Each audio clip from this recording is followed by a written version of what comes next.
မင်္ဂလာပါကျွန်တော်တို့ clip course ရဲ့ဒီကျမ်းမာရေးဆိုင်ရာသင်ခန်းစာကဏ္ဍကနေပြီးတော့ပြန်လည်ကြိုဆိုပါရစေကျွန်တော်တို့ဒီတစ်ပတ်မှာတော့ကျွန်တော်တို့ဒီ skin disease နဲ့ skin infection ပေါ့နော်လက်ရှိမြန်မာနိုင်ငံမှာလည်းဖြစ်ပေါ်နေတယ်ကျွန်တော်တို့သတိမမူပြခဲ့ကြတဲ့ဒီအရေးပြားယောဂဆိုင်ရာလေးကိုကျွန်တော်တို့ဆွေးနွေးတော့မှာဖြစ်ပါတယ်ဆိုတော့ကျွန်တော်တို့ next slide လေးကိုဆက်ပြီးတော့ကြည့်ကြရအောင်ဒီဟာကတော့ကျွန်တော်တို့ရဲ့ objective ဖြစ်ပါတယ်ဒီသင်ခန်းစာရဲ့ရည်ရွယ်ချက်ကတော့ကျွန်တော်တို့ဒီသင်ခန်းစာပြီးဆုံးသွားတဲ့အချိန်မှာဒီသင်တန်းသားအနေနဲ့ဒီ skin infection ပေါ့နော်ဒီအရေးပြားယောဂကူးစက်မှုရဲ့အကြောင်းသိရှိစေဖို့ရယ်ဒီဟာတွေကဘာကြောင့်ဖြစ်တာလဲဆိုတာရယ်ဘယ်သူတွေကဒီလိုမျိုးအရေးပြားယောဂပိုးဝင်နိုင်ခြင်းများလဲနောက်ဒီလိုမျိုးအရေးပြားယောဂတွေကိုကျွန်တော်တို့ဘယ်လိုကုသမလဲဆိုတာကိုဒီမှာထည့်ပြီးတော့ကျွန်တော်ဆွေးနွေးသွားမှာဖြစ်ပါတယ်သင်ခန်းစာအနေနဲ့ကတော့ကျွန်တော်တို့ကြာချိန်တနားရီခန့်ကြာမြင့်မှာဖြစ်ပါတယ်ဘာတွေပါဝင်မလဲဆိုတော့ကျွန်တော်တို့ဒီ skin infection ပေါ့နော် skin infection နဲ့သူ့ကိုဖြစ်စေတဲ့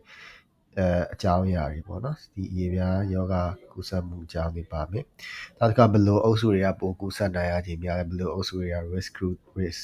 ပိုကူးစက်နိုင်ခြင်းမြင့်တဲ့အုပ်စုတွေဖြစ်မလဲနောက်တစ်ခါ clinical feature ပေါ့နော်သူရဲ့ဒီကျွန်တော်တို့ဒီဆေးပညာဆိုင်ရာပုံမှန်တက်တွေကာကွယ်ခြင်းနဲ့ကုသခြင်းဆိုင်ရာတွေပါပါမယ်အဲ့ဒီမှာတော့ကျွန်တော်တို့ကဒီ skin infection မှာအဓိကတော့ bacteria fungi parasite and other common skin disease ဆိုပြီးတော့ဒီ၄ပိုင်းကိုပြောပါမှာเนาะ bacteria တော့ဒီ bacteria ယောဂကိုကျွန်တော်သိပြီးသားပါเนาะ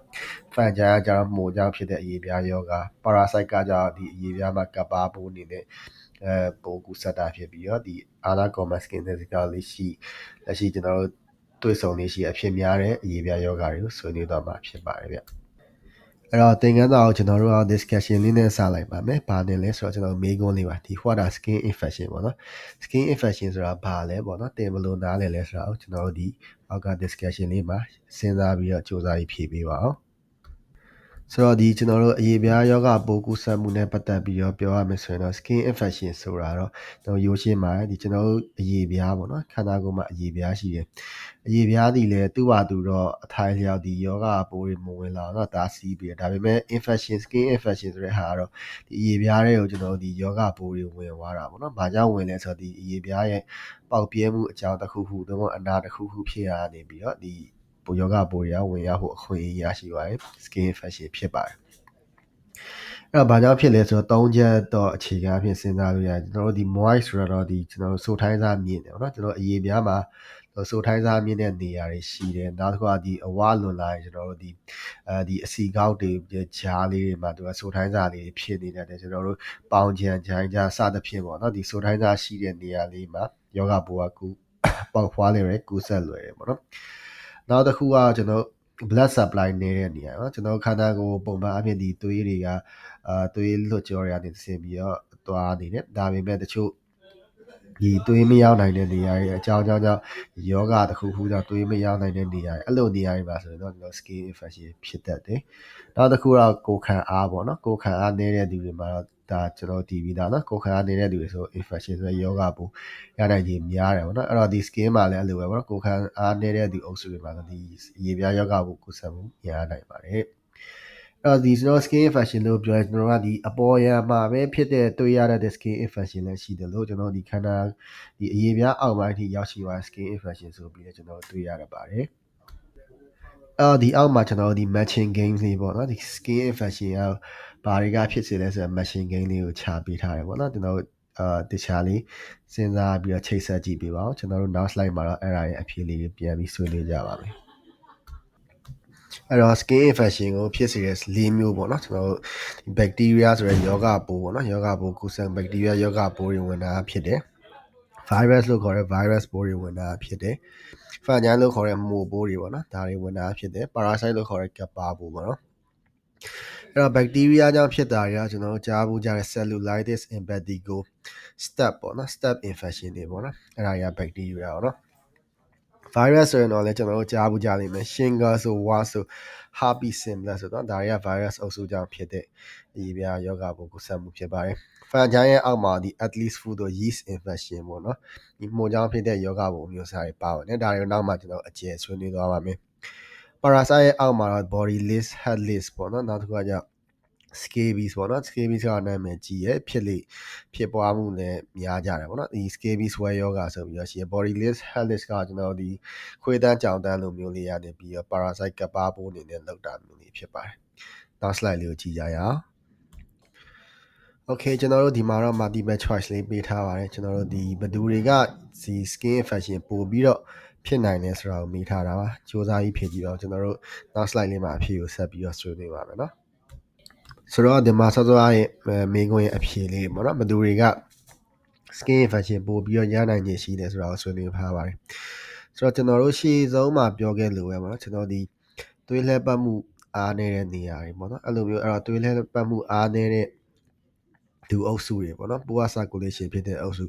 ဆိုပါတော့အဲ့အုပ်စုတွေမှာကျွန်တော်ဒီစီးကြိုကြောင့်ဖြစ်တဲ့ diabetes လည်းပါတာပေါ့နော်နောက်တစ်ခါတက်ကြီးရွယ်အုပ်စုနောက်တစ်ခုကကြောင့်ကိုယ်ခံအားနေတယ်ပေါ့ကိုယ်ခံအားနေပြီဆိုကျွန်တော်တို့ကဒီ HIV ကြောင့်မြင်တာရှိရပါတော့ဒါပေမဲ့တခြားကျွန်တော်ဒီ chemo တို့ဒီကိုယ်ခံအားကျစေတဲ့ဆေးတွေတောက်သုံးနေတဲ့သူတွေကြောင့်ကိုယ်ခံအားနည်းနေတဲ့သူတွေမှာလည်းကျွန်တော်တို့ပါပါတယ်ဒီအုပ်စုတွေမှာပါတယ်နောက်တစ်ခုကဒီနာတာရှည်ပေါ့နော်နာတာရှည်ကြောင့်ဒီတနေရာထဲမှာအချိန်ကြာကြီးလဲလျောင်းနေရတဲ့သူတွေပေါ့နော်ဒီလိုမျိုးသူတွေမှာဆိုလည်း skin infection ဖြစ်နိုင်တယ်နောက်တစ်ခုကကျအာဟာရချို့တဲ့သူအုပ်စုပေါ့နော်အာဟာရချို့တဲ့သူကိုယ်ခံအားနည်းမယ်ဆိုတော့သူတို့တွေမှာလည်းဒီပိုးဝင်နိုင်ပါတယ်နောက်ဆုံးတစ်ခုကကျွန်တော်ဒီဝါလုံတဲ့လူတွေနော်ရှေ့မှာပြောခဲ့ဒီ excessive skin fall ဆိုတဲ့ဒီအစီကောက်တွေရှိရတူတယ်ပေါ့နော်အဲ့လိုလူတွေရဲ့ကြားထဲမှာကျွန်တော် skin infection ဝင်နိုင်တယ်ဆိုပြီးတော့ပြောထားရှိပါတယ်ကျွန်တော်တို့နောက် slide ကိုကြည့်ကြရအောင်ကဲကျွန်တော်တို့ဒီ skin infection ပေါ့နော်ဒီအရေးပြားပိုးယောဂဝင်တဲ့လက္ခဏာလေးတွေကိုကျွန်တော်တို့ဆွေးနွေးကြည့်အောင်အောက်မှာခြာရေးပေးသွားပါဦးเนาะကျွန်တော်နောက် slide မှာအဖြေလေးပြန်ဆွေးနွေးကြပါမယ်ဟုတ်ပါတယ်ကျွန်တော်တို့ဒီ skin infection ရဲ့ဒီလက္ခဏာတွေကကျွန်တော်တို့အမြင်နေကြတွေပဲပေါ့နော်ဒီအရေပြားမှာ rash လေးတွေတွေ့မယ်နော်အရေပြား swelling ဖြစ်တဲ့ရောင်တာလေးတွေတွေ့မယ် rash ဆိုတဲ့ဒီအနီစက် redness ဆိုတဲ့အနီလေးတွေတွေ့မယ်နောက်နာတာ pain ပေါ့နော် pus ကတော့ဒီပီလေးနဲ့တွေ့တာဖြစ်မယ် itching ပေါ့နော်ဒီရာလို့ကုတ်ထားတဲ့အရာတွေတွေ့မယ်ဒါတွေကလက္ခဏာတွေပါပဲဒါပေမဲ့ကျွန်တော်တို့ဒီ skin infection ရှေ့မှာပြောရဲဒီ skin virus လား bacteria လား fungi လားအဲ့ဒါတွေပေါ်မူတည်ပြီးတော့ကွဲသွားတာလေးတော့ရှိပါတယ်ဆိုကျွန်တော် diagnose ဘယ်လိုလုပ်မလဲပေါ့နော် diagnose ကတော့ရေဘူးအားဖြင့်တော့ကျွန်တော်ဒီကြည့်လိုက်မယ်စမ်းသပ်ကြည့်လိုက်မယ်ပေါ့နော်လက္ခဏာလေးမေးလိုက်မယ်ဒါလေးနဲ့ကျွန်တော်သိနိုင်မယ်တခါလေးလိုအပ်တဲ့ခါကဒီဓာတ်ခွဲစစ်ဆေးတာမျိုးပေါ့နော်ဒီအရေပြားနေကျွန်တော်အသားသားယူတာမျိုးတွေလည်းသိနိုင်ပါတယ်နောက်ထပ်အရန်လိုအပ်လာရင်တော့ကျွန်တော်ဒီ blood test ဆိုတဲ့ဒီသွေးစစ်ခြင်းတွေကိုလုပ်ရပါတယ်ကျွန်တော်နောက် slide လေးကိုသွားလိုက်ပါမယ်ကျွန်တော်တို့ဒီမှာလဲ discussion လေးနဲ့ပဲသွားလိုက်မယ်နော်ကျွန်တော်ဒီ skin infection အရေးပြားယောဂတွေကိုကျွန်တော်ပိုးဝင်တာတွေဘယ်လိုကုလေးရှိလဲပေါ့နော်အဲ့ဒါလေးကိုကျွန်တော်ဆွေးနွေးပြပါပြီးရင်တော့အဖြေလေးနဲ့ကျွန်တော်ပြန်ဆွေးနွေးကြပါမယ်ဟုတ်ပါတယ်ကျွန်တော် skin infection တွေကိုကုသတဲ့နေရာမှာကျွန်တော်တို့ဒီသူ့ရဲ့ skin infection အမျိုးအစားပေါ်မူတည်သွားတာပေါ့နော် fungi လား bacteria လားကျွန်တော်တို့ parasite လားဒါတွေပေါ်မူတည်သွားမယ်နောက်တစ်ခုကသူကဘယ်လောက်ထိပြင်းထန်နိုင်လဲပေါ့နော်အပေါ်ယံလားအတွင်းထဲထိစားတယ်ဒါတွေပေါ်လည်းမူတည်သွားပါတယ်ဆိုတော့ပုံမှန်အဖြစ်တော့ဒီပုံမှန်တွေ့လေးရှိတဲ့ skin infection လေးကသူ့ဘာသူလဲကောင်းသွားတာဒါမျိုးကျွန်တော်တွေ့တယ်ပေါ့နော်ဒီကန္နာကတုံ့ပြန်မှုနဲ့သူကကောင်းသွားတာရှိတယ်ဒါပေမဲ့တခါကျွန်တော်တို့ဒီ treatment တွေလိုလာတဲ့အခါမှာတော့ပေးလေးရှိတာတော့ဒီ lotion ပေါ့နော်အရေပြားပေါ်မှာကျွန်တော်တို့ဒီ cream တို့ lotion တို့လိမ့်တာမျိုးတွေနဲ့ကျွန်တော်ကုသတယ်ဒါနဲ့လည်းပျောက်တာများတယ်ပေါ့နော်တခါလေတော့ကျွန်တော်တို့ဒီစေးတောက်ဆေးပေးရတာရှိတယ်လို့လိုအပ်ရင်တော့ procedure လိုမျိုးเนาะဒီထဲမှာလိုက်စားထားရဆိုအထင်းကနေပြည်တွေကိုဖယ်ထုတ်ရတဲ့ procedure လိုမျိုးတွေကျွန်တော်တို့လောက်ရတာတော့ရှိပါတယ်